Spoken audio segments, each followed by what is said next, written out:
out, you can always walk out. When you go into anything with that mentality, the little things, you become impatient and you be like, I'm not the first person to have had a divorce, so I'll just leave. And obviously, there are the reasons that people say abuse, infidelity, all these other reasons. But these are reasons that, apart from the abuse, okay, which we cannot go there, but a lot of people leave when it comes to infidelity. And they just can't stand it. So that's one of the major reasons. And now people are marrying older, but because they are marrying older and they are more secured and they can take care of their families and they don't need the other partners, they can just easily walk out. So that's one of the main reasons why people are. Okay, so with the older thing, the statistics actually show that women who wait and who are more educated and are older when they get married, their marriages actually last longer. Which really contradicted what I thought, because I assumed that, when you're older and you have your own income and you're more educated, you'd be like, Charlie, I can't deal with this, I'm out. No, but when divorce actually started, it became more common. It was more common to women who no longer needed the husband's presence or the husband's finances, so they actually moved out. But maybe these were also women who were younger, and when they grew older, their tastes and preferences changed. So they were like, I don't need to be here. So they moved out. Right. Okay, I'm going to skip you because I'm going to talk to you last and come to Zaina. Zaina, why do you think that this is happening? Well, so here's the thing. I first want to talk about my story and how I view marriage and divorce. So we're all grown here. I can talk about my parents. My parents were married for 25 years when they decided that it wasn't working. And I was already grown when they made that decision, and I was completely happy if it meant that they would be happy. And so what that did for me psychologically was make me reconsider the whole marriage process. Is it something that needs to be done? And what I'm finding in our generation, the millennial generation, is that we're waiting a little longer to get married. 2 generations ago in the baby boomer generation, you were married by 25. You had kids a year later, and that was the life. Things are changing now. Divorce has become too easy to do. It was something that was frowned upon, say, 20, 30 years, and now it's just a thing that can be done. And so I think that, that's part of the reason why divorce rates are increasing. But I say that to say this. There's nothing wrong with being in a relationship with someone, marrying someone, and then finding that, oh, well, maybe this person isn't for me. Okay? I don't want to necessarily, I'm not condoning divorce by any means, but I'm also saying that, if you're married, you should have that freedom. Work on problems, for sure, but also know that you have that freedom to leave if need be. We need to destigmatize the leaving. Yeah, absolutely. Like, if you're not happy, be happy. My parents are both remarried now and are both very happy, so that's what I say about it. Okay, well, Gloria. Hi.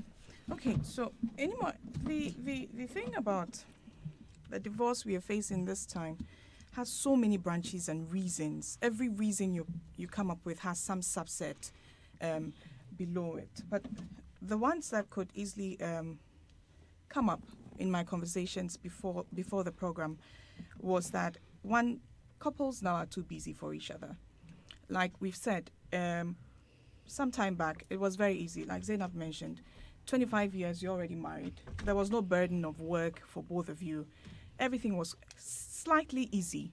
Now we have the situation where both of you have to go out and bring in some money, if possible. And going out means that you would have somebody care for your home or care for your children, which has its consequences. The other bit also that kept coming up was the fact that expectations sometimes are too overrated. We don't communicate it through before the marriage, and so we get into marriage and then you're not meeting the targets. The man is not helping as much, or what you assumed the man was is not what he is. And so then you start thinking twice. Thinking twice means that you're looking for alternatives, like Wage has said. You're looking for alternatives to either bow out or get yourself to be happy or meet your target in the relationship. Another thing was also that modern times has made sex too cheap. Sex is so cheap now anymore. You don't need to use money. You don't need to use anything. You can get it easily for as long as your values are that loose. And so people have the option again to get whatever they want. For a woman who is not a RoboCop or a superwoman in the bedroom, I'm sorry for you. If your husband is not strong-minded enough, you may be losing him. Mechanism.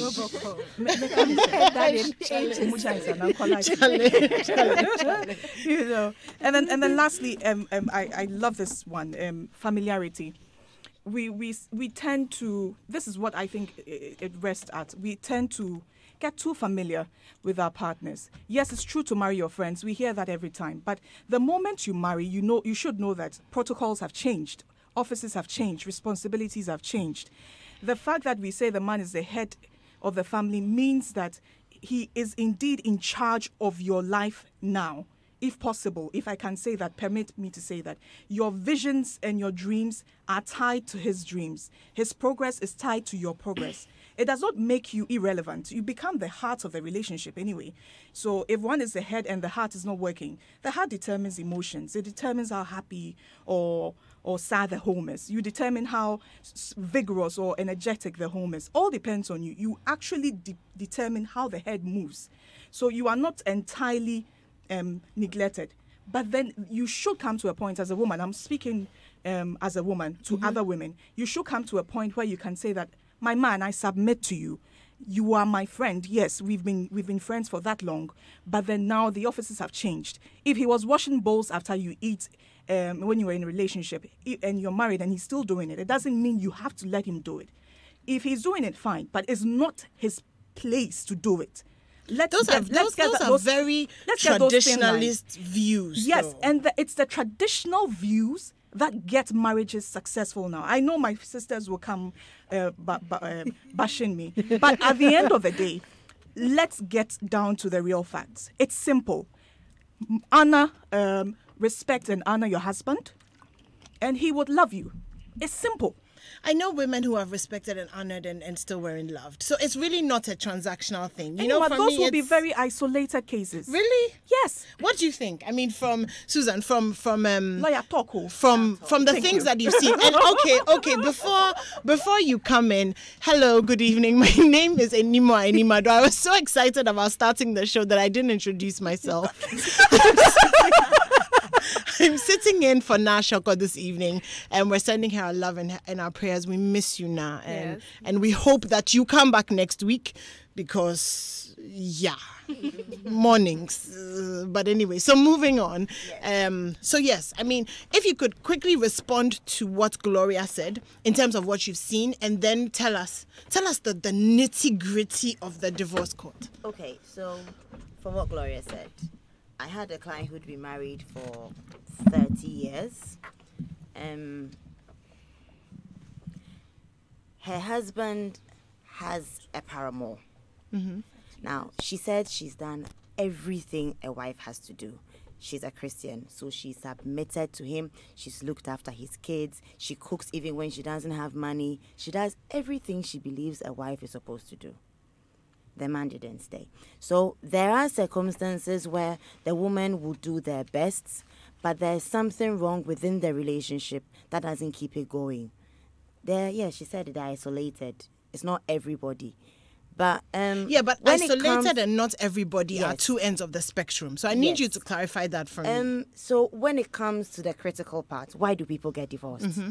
Mostly it's because they just can't click. Okay. It comes down to that. They've reached a point in their lives where they really don't care about each other anymore. You hear about a toothpaste joke that he pushes in the middle, she pushes from at the end, and you start wondering, how does that get some people divorced?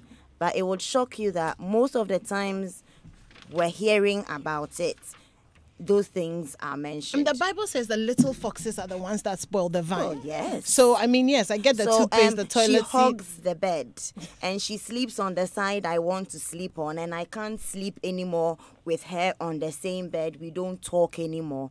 And so I've had enough. I want out. Those are the kinds of stories you hear. Well, there are a few. I don't like the way she cooks. And the house help is the one who is doing. My husband doesn't help me in the kitchen, and he thinks that the children are my responsibility. And I think I've had enough. And so, as Zainab said, because divorces are easily available, then the next thing they know, well, I can't do this anymore. I'm gone. In the past, any woman getting a divorce would be thinking of what she's going to lose. What society would say. What society would say. I mean, she's helped the man get all this property, and she's told that she's not entitled to it.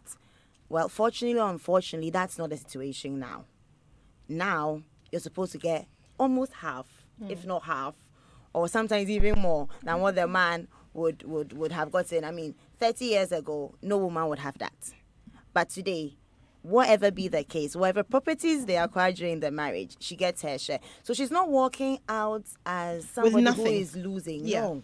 She's most likely going to get the children. She's most likely going to get a house. She's most likely going to get you to pay maintenance to look after the children. So if, well, she's going to walk out and not lose out, they don't really mind. Yeah, I get that. Then there are some men who also can't be bothered. What does she want? Give it to her. I've had enough. Wow. Yes. And you get that they've had enough from a lot of men. Because, But had enough of what? well, the whole marriage thing. Right. It's terrible. Okay. Very terrible. So sometimes we're like, oh, no, you really haven't had enough. You can try something. Go try again. I mean, take your wife out, go on a sightseeing something, go take a hotel somewhere and try revive your marriage. But some would simply tell you, no more. The old ladies will say, oh, he's seen another woman somewhere. But sometimes, not really. They've just hit the limits. It's sad, but that's what happens. Wow. I mean, based on what you've said, I want to ask you guys two questions in one. So the first thing I want to ask is, do you think our expectations are skewed before we get married? And do you think that, for example, premarital counseling or the advice that we receive before we get married, do you feel like it adequately prepares us for what we're actually going into? Well, definitely expectations are overboard. And people believe that how they were in the relationship would be how it is in marriage. But then eventually some people become, I think lots of people forget their vows. Do you get what I'm trying to say? And they become we have become a people that have become very individualistic. We think about happiness. We think about how we generally just want to be happy. And anything that will take us to be happy is what will go But directly Rachel, you into- know that when you talk about Let's yes, that one. Individualistic. You know that when you talk about that, your ability to remain an individual in a marriage it contributes very largely to how well the marriage will work. True. But then individualistic as we achieving our own happiness. Once we are not happy, then we don't make other people happy. But then How we can you only give what you don't have? No, that's not what I'm trying to say. We are only chasing after the things that make us happy, even if it is on the borderline of selfishness. Okay. And that's what a lot of people, like she mentioned, if you're not RoboCop in the bedroom. But then that's how it is. You are not How always the RoboCop no, because she said if you are a woman, if you feel a woman and you're not RoboCop in the bedroom, then they go chasing after something else. But both parties do. We become very individualistic. We don't want to sacrifice for the other party, and we forget our vows. But then I want to chip in that 50% of the people who have divorced says it's heartbreaking. it's not as easy as just walking away. No, it's not. I remember that I went to a marriage not course. heartbreaking. It's not I went. heartbreaking. No, she's more- saying that it Regrets, is. yeah. Okay, It's I way went more. to a marriage course a few Yeah. years ago, and the guy did this analogy. So he put glue on two pieces of paper, like white glue, and soaked the paper with glue and stuck it together. And then he tried to rip it apart. And so he succeeded in ripping it apart, but there were so many holes in the individual papers. And that is what divorce is. Exactly. No matter what the reason is, if it's abuse, whether it's infidelity, whatever it is, there is something that is so deeply spiritual that we don't even Yeah. begin to understand before we get married about coming together with another person. And then when there's children involved, it's a totally different thing. But you're ripping apart these two pieces of paper, and these pieces of paper will never be the The same same again. even with prayer and all of that and restoration and all of that, it Finding is peace. Charlie, I'm telling you, you may find peace, but there are some days when it's just Zainab wants to say something. Yeah, that's funny Yeah. because the psychologist studied like the deepest forms of pain. The first one is the death of a child. Yeah. The second is divorce. it's divorce. Yes. Yeah. So, I mean, I can't even imagine what that's like. I want to go back to your first question regarding Expectations. Expectations. So, human beings by nature, we're not designed. We get bored. You get bored. The reason why relationships, marriages last is love. When two people love each other, they can be together 50, 75 years, whatever the case may be. But I think that, the reality is in some situations, it just doesn't work out. It doesn't work out. And I think that people, moving forward, if you're planning to get married or if you're married, just understand that as the relationship, as the marriage progresses, you're going to have hard times. You're going to have hard times. It doesn't matter if you decide to leave or stay. I mean, clearly it's going to be heartbreaking, but essentially what you need to do is you need to ensure that you're happy, going back to what you said, your happiness. And if you're not happy in a relationship, if you're not happy within yourself, there's absolutely no way that you can make your partner happy. So keep Gloria, that in mind. I want to come to you, but I want to ask you, are we afraid, in terms of expectations, do you feel like we are afraid to express our expectations in the courting stage for fear that we will lose this partner? Because I find that sometimes who you are with the person before you get married is different from who you become after you get married. So in terms of expectations, do you think that plays a role? Well, fear, I don't know whether to term it as fear, but I think we are not able to communicate effectively what we really Because me, I want to. If you want to wash plates, it's a deal breaker for me. I won't marry you. No, I mean, like I've just had a baby and now you're coming to flex in the house that you won't wash the plates for somebody, because of honor and for respect. somebody's orgasm. And the person You just... there today? You're on the road from Superman to Augustus. I'm about to... Seriously. Hey, Sister Gloria. A lady Bibi confessed. Aboko. Oh, train. a lady confessed to a gentleman. Okay, they're in the same church. Typical scenario, and it's like, okay, me, I don't want to listen. The guy was not into sex before marriage, and the lady is like, Master, I'm not into that nonsense talk. This is the statement. I'm not into that nonsense talking. In a month, into a month into our relationship, we can fondle and get intimate. After a month, we can go down. And with this kind of expectation communicated, the man left. Not because he can't make it, but he thought, okay, where am I going? If this woman can be that free, but that's her expectation, and you shouldn't judge her for it. If we are not able to say A, B, C before you enter, my friend, you are going to go in there and get disappointed. Yeah, but and how let do you- us get it clear. If you're a woman out there and you're listening, a relationship is never the same as marriage. Get it clear. The moment you step into the lines of marriage, it's a different ball game altogether. You're not going to wake up every time with butterflies in your head, because if a man is Butterflies hungry, are normally he's- in the stomach. But Unless, sometimes of course, they've migrated. sorry, but sometimes you wake up and you're so happy. Oh, he sent a text already before you wake up, or you've seen a poem somewhere, or you have the date every hear some week. song. You get some, Adia Penna song and all that. It's not going to happen when you're married. forget when you wear that wedding dress, it doesn't mean it's bliss forever. It's actually work forever. And especially if kids come in early like mine, you're not So there. so do you find that, I'll come to you in a second, Gloria, do you find that your premarital counseling has helped you? Okay, so for church counseling, forgive me, but it was not enough for me. We all felt inadequate. So we had to look for, and greetings to Counselor Nuama. We had to find a counselor who was very adept in these things, free of charge. It's his passion. And he took us through. The only thing was that we had to be committed and come every weekend. Because if you're not serious, he will take you off. We were just not feeling adequate enough.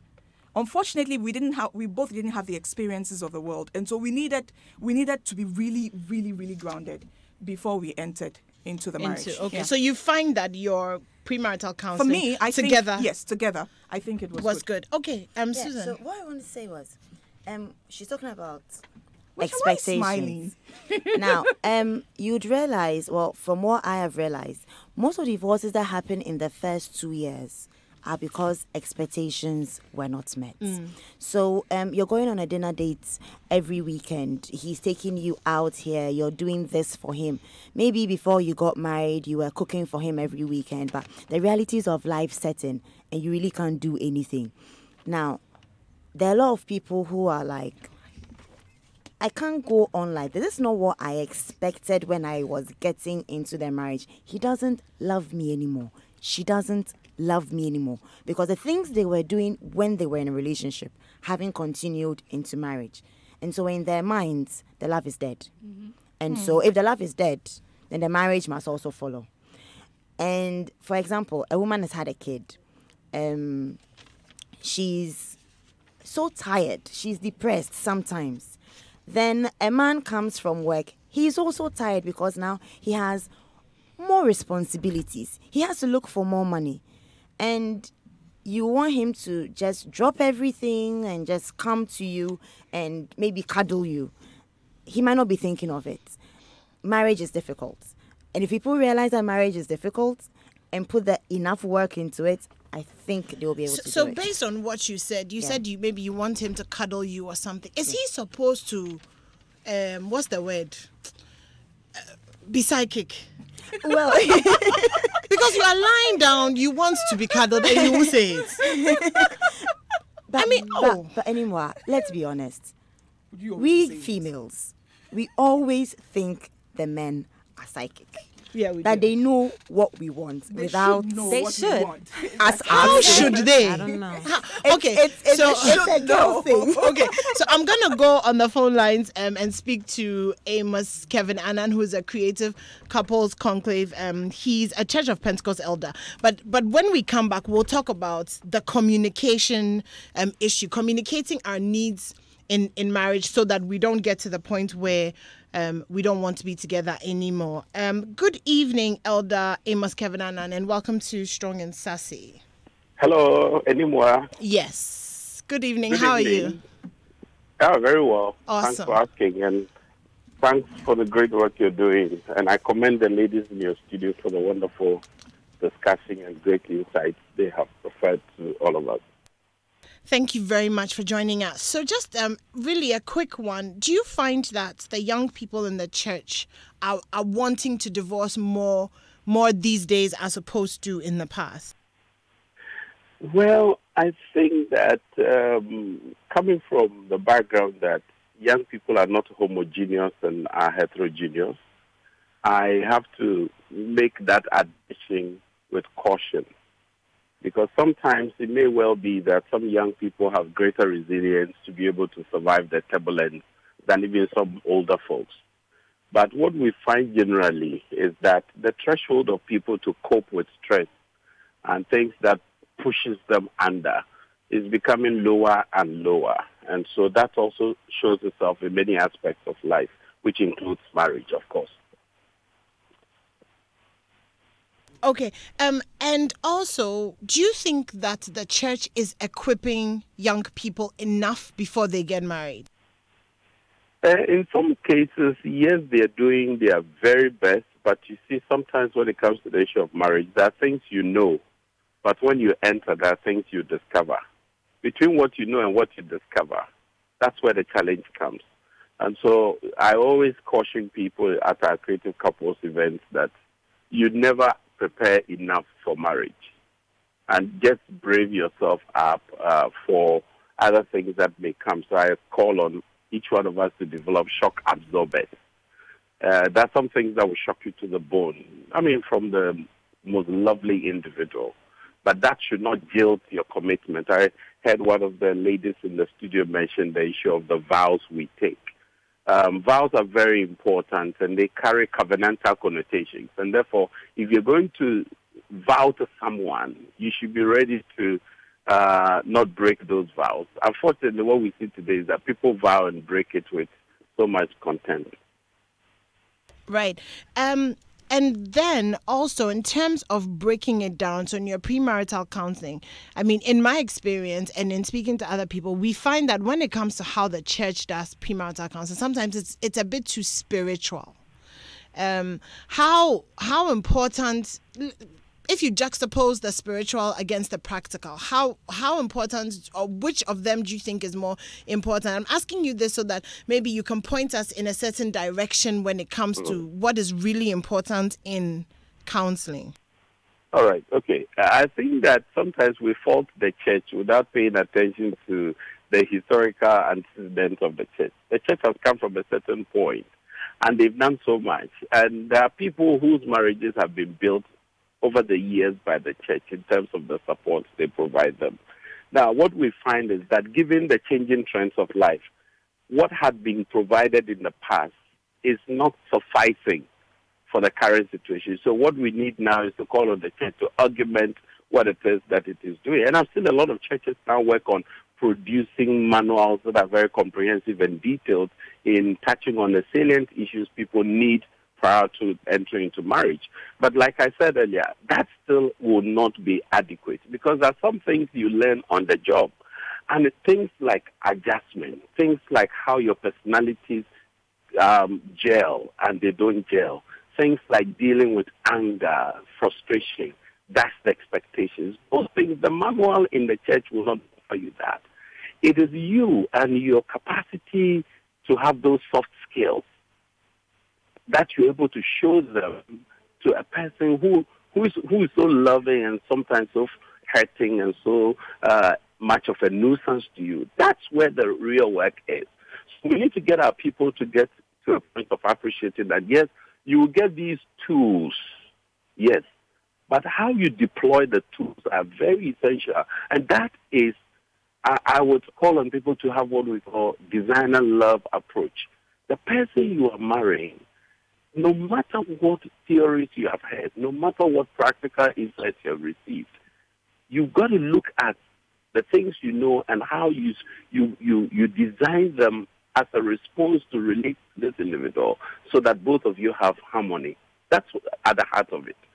But in some cases, to some of the things like you talk about overly spiritual, of course, the church comes from a viewpoint that the person you're dealing with is first and foremost spiritual. And so they want to ensure that the spiritual aspects of the issues are catered for. Indeed, all religious groups do that. But sometimes I think they do that to the extreme and then to the neglect of other very important social psychological issues. So I think we can blend all. And I, for instance, did church counseling and then went for something outside the church as well before we went into marriage. But that did not stop us from facing turbulence. And I always say that the aircraft in the sky is built with turbulence in mind. The vessels on the ocean are built with turbulence in mind. The vehicle on the streets that we see, the wind direction is factored into the design. And therefore, everybody must brace themselves for stormy days and rainy days. Wow, I love that. I really, really, really love that all of these things are built with turbulence in mind. Thank you very much for joining us. Can I close with a quotation from Will Smith? Yes, go ahead. If you indulge me. He says, and I quote, "Marriage is the hardest thing you will ever do. The secret of removing divorce as an option. Anyone who gives themselves that option will get one." Anyone who gives themselves that option We'll get one. Thank you very much for joining Thank you, us. Enimwa. You're I welcome. always enjoy you in the mornings. Now it's in Thank the you. evening. Thank you All very the much. best. Okay, have a great All right. evening. So that was Amos Kevin Annan. He made some really, really strong submissions, especially the thing about everything being built with turbulence in mind. And that speaks to expectation and so many other things. But I also want to say good evening to Dolly from Pillar 2 because Chale, she's throwing some real shade. She said, so the guy may not be psychic to know when to cuddle you, but he is psychic enough to know when to have sex and all. Come on, some guys should know better and keep being romantic as they were in their relationship. I'm talking about this because I really want to talk about communicating your needs. So that you don't get to the point where there's so much resentment. Because we find that resentment builds in marriage when you feel like your needs are not being met. So Susan, I'm going to come to you to talk to that issue. And then when you're done, also talk to me about how important the traditional gender roles come into play when it comes to divorce. Okay, so communication. In most divorces I have held, I have realized that communication is a problem. They don't talk. And by the time they would realize they're not talking, it's too late. The lady will come to you and tell you, oh, he doesn't do this, he doesn't do this. And sometimes when we try to settle the issues between the parties and see if they can work it out, you would realize the man on the other hand is also saying, she doesn't tell me, she doesn't tell me. So then you realize that there is a gap in he not telling her what he wants and she not telling him what she wants. And it's there. It happens a lot. I think it's maybe because during the relationship, they used to gel. And now they're married, and with all the things that go around in the marriage, they forget how to gel. And so at the end of the day, they're gone. Then when you come to the traditional roles, yes, there are some men and some women who think, so let me give you an example. A man very traditional marries a woman who is not so traditional. Now, he likes the woman, so he decides to marry her. Into the marriage, she's remaining her non-traditional self. But he wants a traditional wife. What do you think will happen? So he wants her, but then change. now he wants her to be traditional. Yes. Which she wasn't. She wasn't. She Yes. never was. But the hormones were in upsurge, so Yes, you felt like, oh, I can really want overlook this woman. Yeah. Then now they come and they live in the same house. And he's like, I want you to cook for me. Now, this is a woman who's never cooked for you before. And suddenly, And suddenly, you're like, I want you to cook for me. So you have some men coming to you and telling you, she never cooks for me. But at the end of the day, she never did cook for you. So you don't expect people to change in the middle of the marriage. I always say, in the middle of the marriage.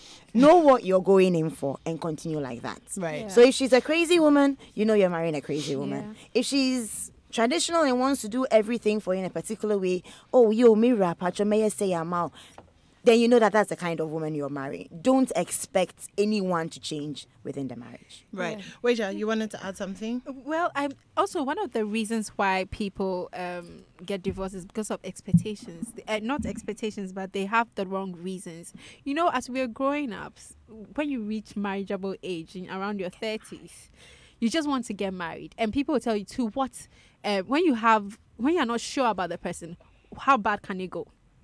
Everybody has a divorce. How worse can it go? So people just want to get married. They've reached an age and they think that no one is perfect, so just go ahead and get married. And that leads to a lot of disappointment because this is exactly what they didn't want. They are marrying somebody that they never imagined they would want. But because of pressure. Because of pressure is one reason why divorce rates are really high. Because when you go in, you realize that your peace of mind is more important than being in this. So one of the main reasons is pressure. Pressure is one main reason why people... Zaina, do you find that you're perhaps under pressure now to get married? Absolutely not.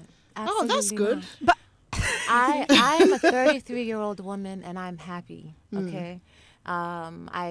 if marriage comes, it comes. If it doesn't, it doesn't. I mean, I think that, we cannot allow society to define what makes a successful person. Hallelujah. But Zainab, don't you think it has a reason to do with society, the society you were around? Yeah, because if you were spent like your whole life in Ghana and you were going for weddings and you were going for your family engagements and you were meeting your aunties and you get what I'm Did you hear that joke? When an older person asks you, so when are you going to get married, you should ask them, when are you going to die? It's true.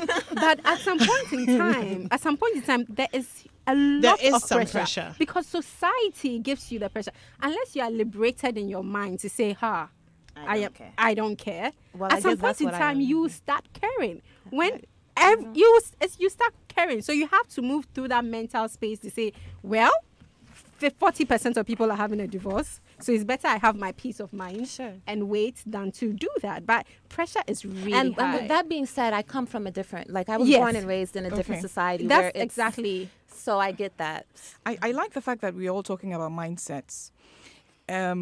So the geographical location helped. Yeah. Your mindset had been built out of the influences of that space that you grew up in. Exactly.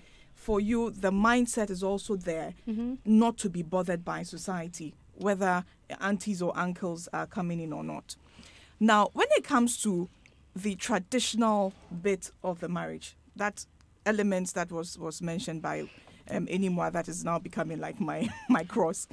Now, the traditional bit was not for you to go in there and keep quiet when you're not happy, or be cooking and cleaning all over the place, or turning the house upside down with washing and all that. Or being Superman or Robocop. No, it meant to be minded traditionally in terms of going in as a woman. So gender roles. Yes, not gender roles that bring you down or make you feel inferior, but have the mindset that whoever I'm going in there as a woman is the head of my family. Biblical rules. Yes, so biblical roles are not traditional. They are not a cake. Yes. They are speaking as we exactly. speak, as we're talking now.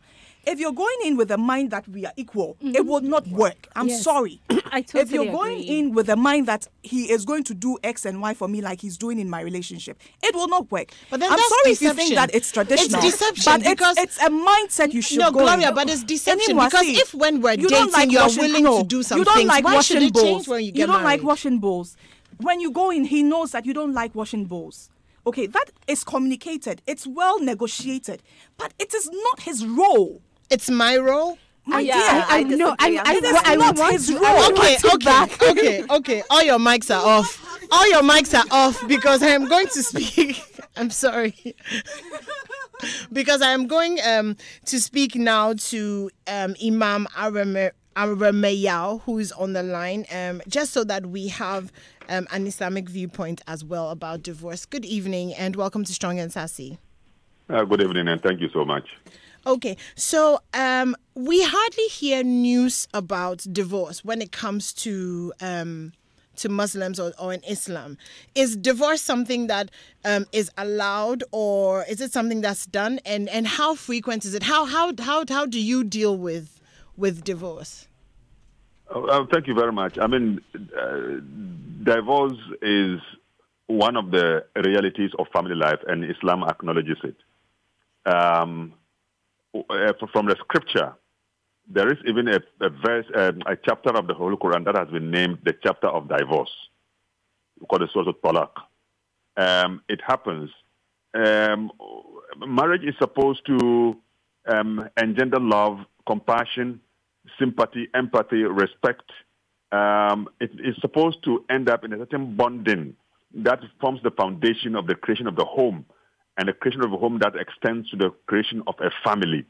And family is a social unit, and it forms part of the system of God into which every individual is born, so that human species will be perpetuated and ordered on the basis of some human values.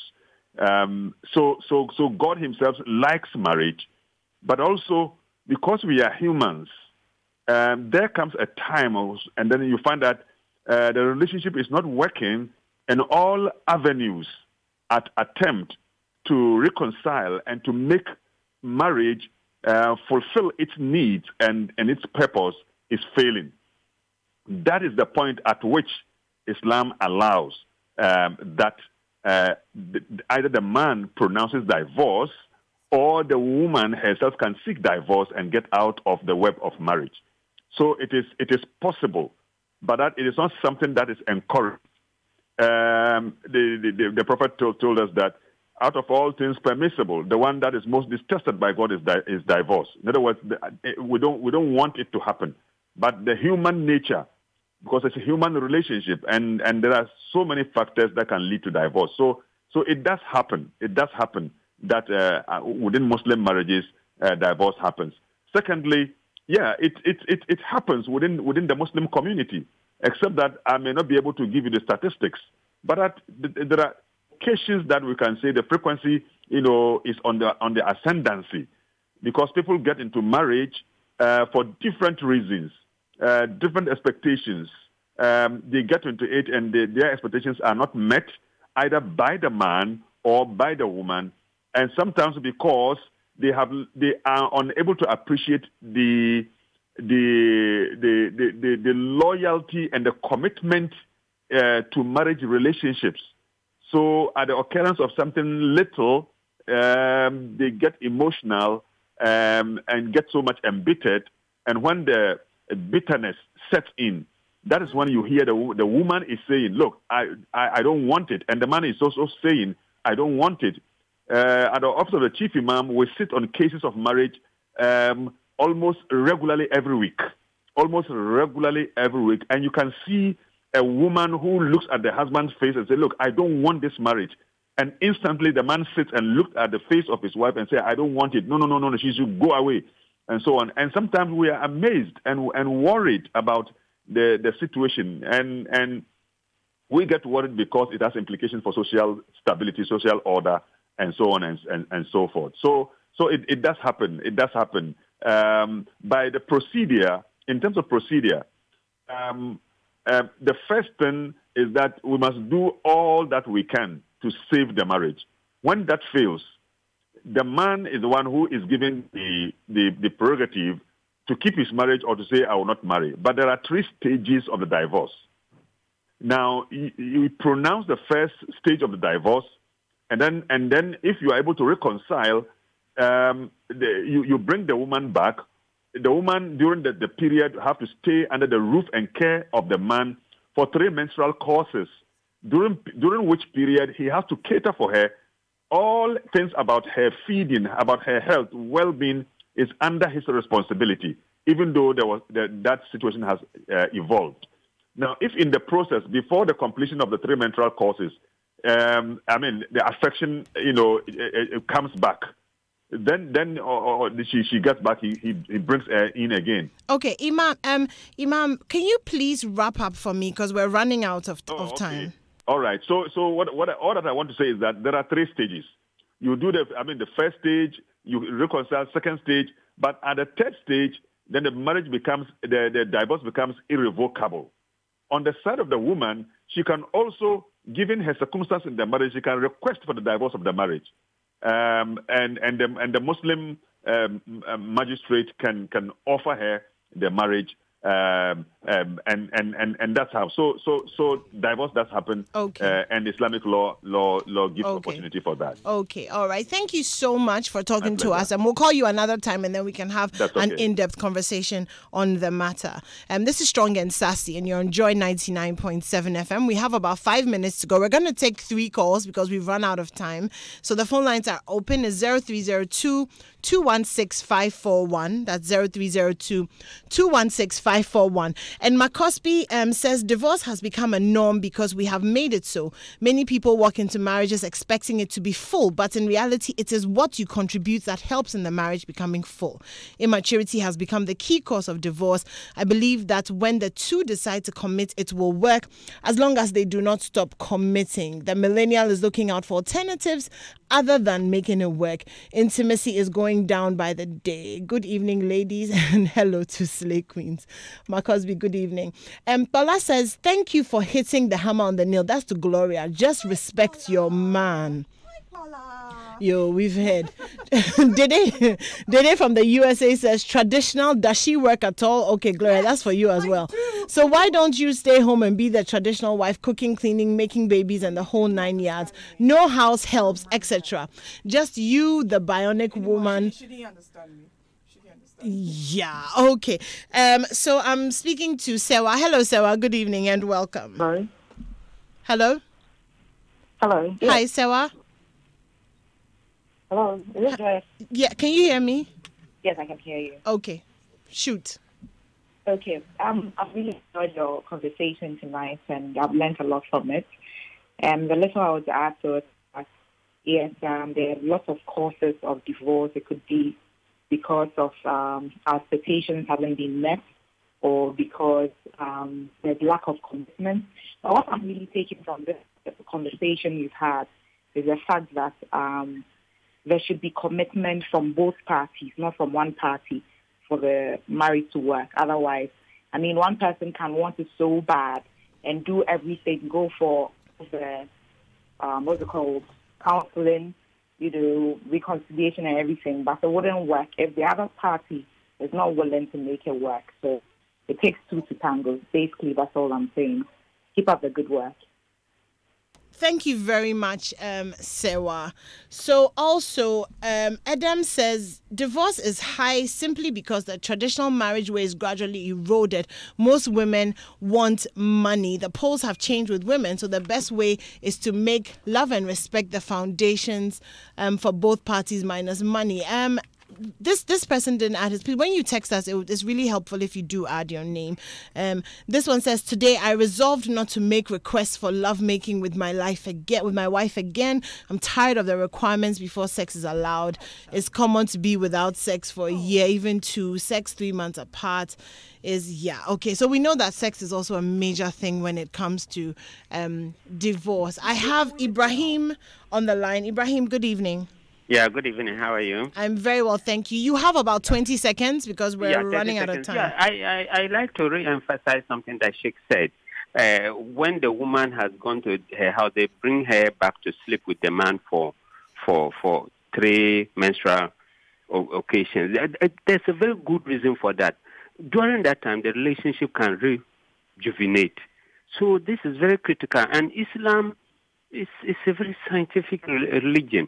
Do you know that there's no time, so one cannot talk. Yes. But in where I come from, my cultural setting, divorce was discouraged culturally when I was growing up. They will whip the lady back. But times have changed. Yes, indeed. Times have changed, Ibrahim, and thank you for that call. So I'm going to do 30 seconds with the girls in the studio. I'm going to start with you, Wager. 30 seconds. I just want to check that, the Bible actually states reasons in which people can have a divorce and allows it. So if you have to choose between Christianity, serving God, and just walking out, I think you have to look through, think about it, and make a better decision.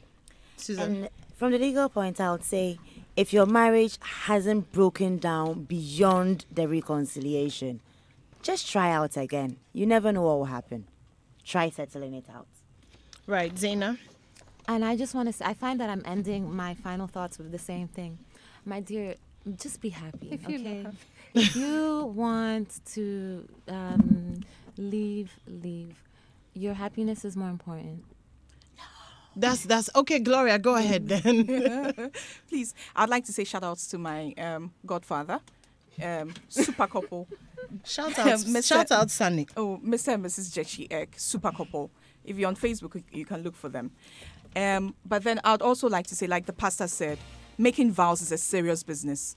If you're making a vow to another person, it means that there are no options. Don't go in with options. Otherwise, you will have an option. Thank you. All right. Well, thank you for joining us. This has been Strong and Sassy. And I would say, above all, pray, because it's not something that you can do by yourself. I would say communicate, be accountable to each other and to an agreed older person, and also, and very important, guard your heart with all diligence, for out of it flows the issues of life. My name is Enima Animado. This has been Strong and Sassy. Join us again next week. Most likely it'll be with Nashoka, but join us on the Super Morning Show tomorrow morning from 5:50 am. Sammy Forsen is coming up next with the Overdrive. Have a wonderful evening, and thank you so much for staying with us. Good job.